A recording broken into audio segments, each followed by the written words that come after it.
Javorníček malý, pase tam syneček uherské barany. Javorníček malý, zajali mi ovce, ti veřovštíhajní, zajali mi ovce, ti veřovštíhajní. Tak já jsem slyšel Jennifer.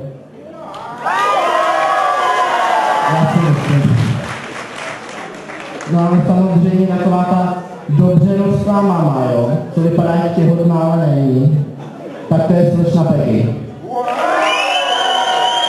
Tak tímto způsobem se představila skupina travestitů Noční hvězdy natěšenému publiku. Zkrátka nejen Jennifer s Peggy měli svůj den, ale i osazenstvo plesu reagovalo velice spontánně.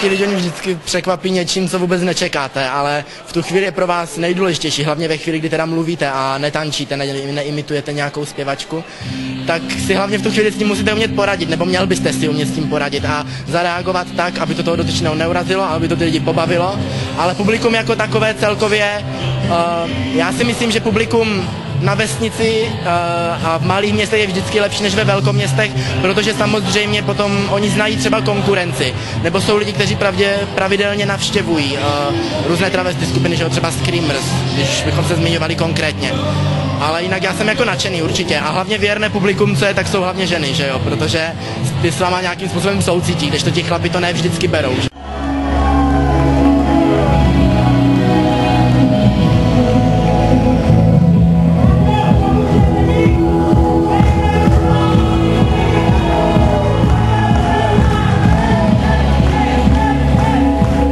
Že to s navázáním kontaktu s Veřovickými neměli až tak těžké, potvrzují následující záběry. Dobrý večer, vážení, přichází Věra Špinarová.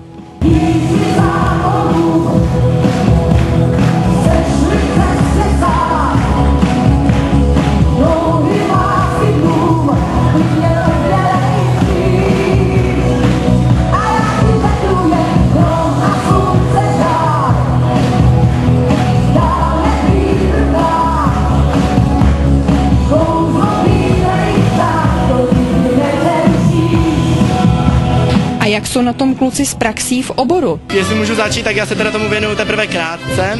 Přišel jsem vlastně k tomu díky kolegovi, který vystupoval právě s Leošem přede mnou. S tím jsem se znal a na základě toho jsem se do té travesty skupiny dostal. No já jsem vystupoval kdysi, jak v začátcích jsem to zkoušel, tak jsem vystupoval v jiné skupině, no a zhruba 8 let mám svoji skupinu a jedem pod názvem Noční hvězdy.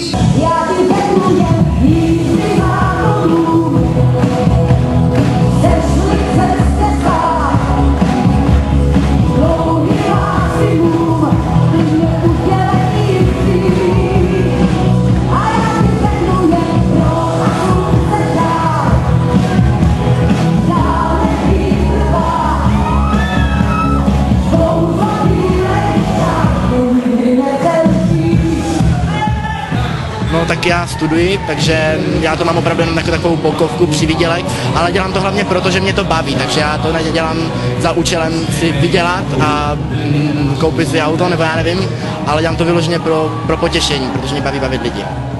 No, já pracuju a to mám tež jako zábavu.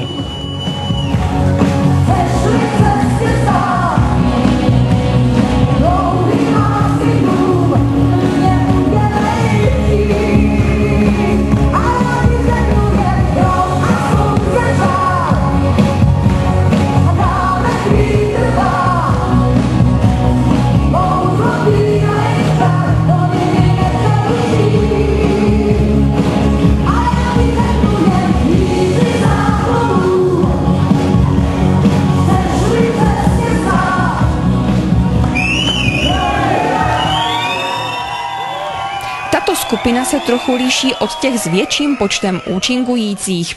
Čím více lidí, tím je to drahší a drahší.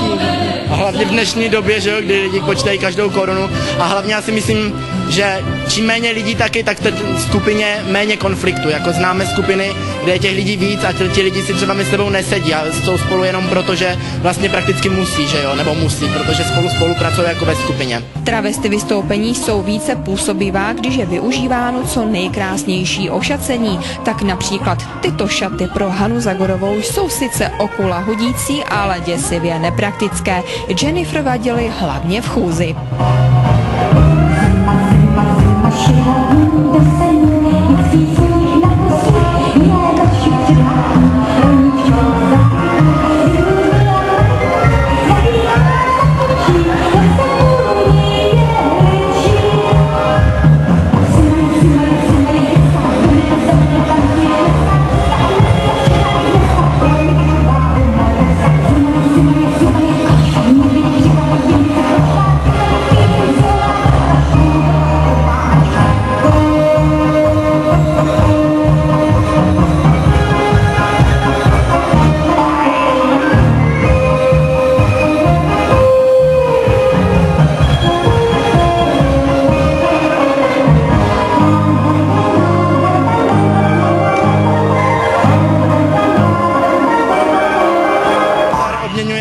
Prakticky každý rok se snažíme, vždycky přicházíme s novými čísly, ale ten základ, třeba příklad Tina Turner, kterou dělá Leoš, nebo moje Lady Gaga příklad, tak to jsou takové stále čísla, které ty lidi vždycky dostanou na nohy a vždycky se u toho odvážou. A tak to jsou třeba čísla, kde měníme jenom písničky, ale ta zpěvačka jako sama o sobě zůstává stejná.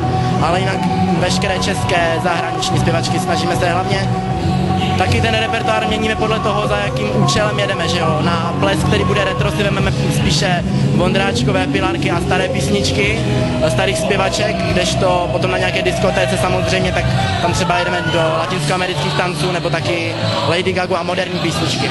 Mezi takové klasické hitové číslo patří imitování zpěvačky Bonnie Tyler. Její vizáž rozpaluje nejednoho diváka, což se projevuje i zpětně na odvázaném chování hlavních protagonistů.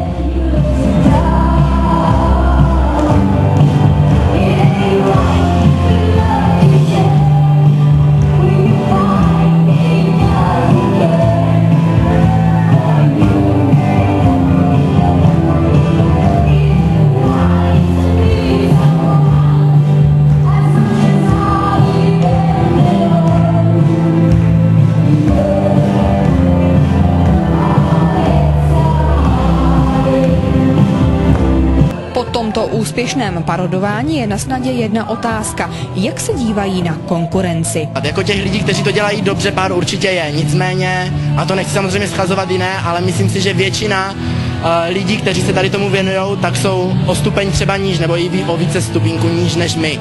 Tak jako určitý vzory jsou lidi, kteří to dělají dobře, na které se vždycky rádi podíváme a jsou pro nás inspirací, ale jak říkám, no je hodně lidí, kteří to dělají vyloženě neprofesionálně a jenom proto, že si koupí v sekáči, že jo, na sebe dámské leginy. To kolegyně odpověděla za oba. Koho by chtěli kluci ještě mít ve svém repertoáru nebo šatníku? No, Natalie Oreiro. To byste chtěli dělat? No, já jsem nikdy si dělal, ale teď bohužel, že jsem šťávus, těhotná, tak bohužel to nejde, no. Už by to bylo moc extra.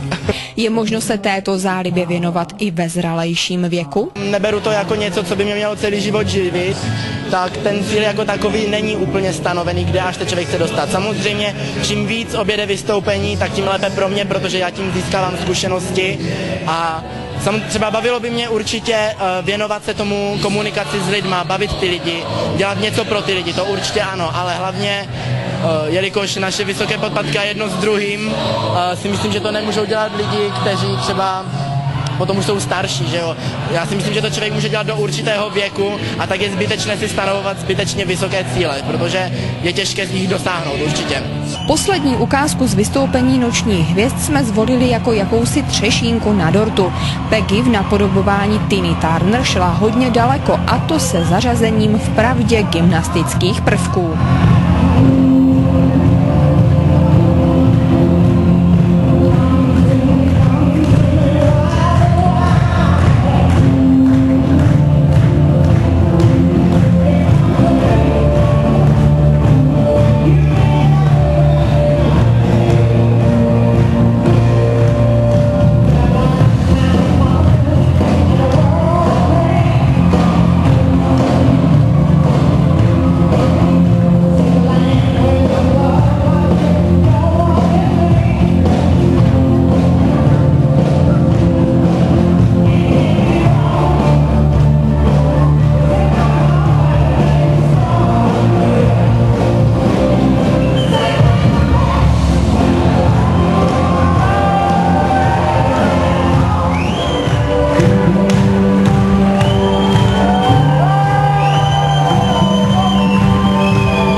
Bylo to opravdu dobré, protože zaprvé to zpestřilo celý program, který je velice dobrý, co se týká hudby, a toto zpestřilo a okořenilo, jak se říká, když popepříš polévku, anebo prostě okořeníš další jídlo.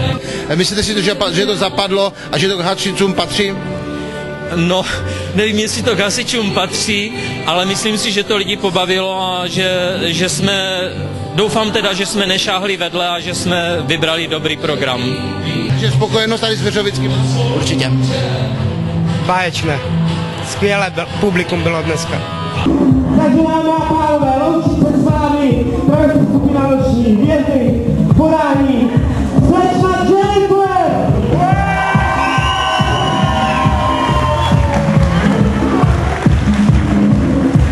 Honzík!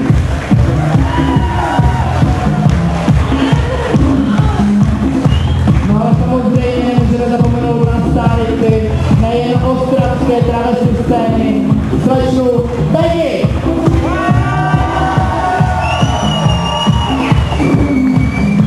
Leoš!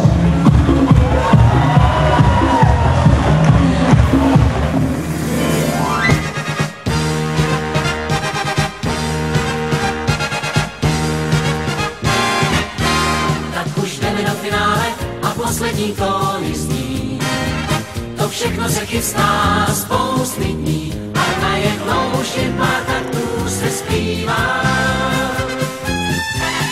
Až tma nastane v sále a bude tu loučení, ať nejedem domů z kroužení, a lepší ráda, ať po nás tu zpívá. Nejlepší písničky zpívali dnes jen umělci známí s hlasem i bez.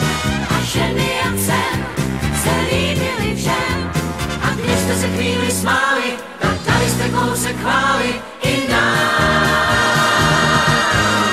Tak my už jdeme do finále a za všechno vážně tím.